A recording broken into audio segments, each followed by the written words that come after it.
To record the screen of your Android tablet, you'll first swipe down from the top right corner to open the quick settings. Among these buttons here, you'll usually have a screen recording button if your tablet supports it. Tap Screen Recorder, and you'll get a little menu asking if you'd like to record sound from only the media that's playing on your tablet, or if you'd also like to include sound from your microphone, in case you want to include your own voice in the recording. Start recording, and a little countdown appears, and after that, you're recording. You'll see these little controls on your screen. You can hide them if you'd like them out of the way, or you can use the controls to stop the recording when you're done.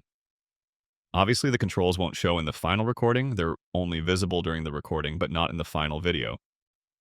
Once you're done, your screen recording will be automatically saved in the gallery where you can watch, edit, and share it. If your quick settings are missing the button for screen recording, you can sometimes add it in. Open the quick settings, tap the pencil icon on the top, and then tap Edit on your buttons.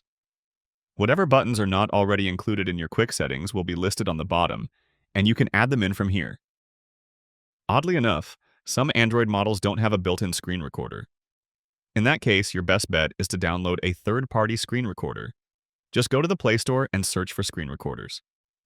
Based on my experience, a lot of these are kind of annoying to use. They're full of ads and push you to upgrade to a paid version. A Z Screen Recorder and X Recorder are some of the ones that many users like, but I recommend you to do your own testing and see what fits your needs the best. And that's screen recording on Android tablets. Click that like button if this helped, and subscribe to get more quick and easy guides like this.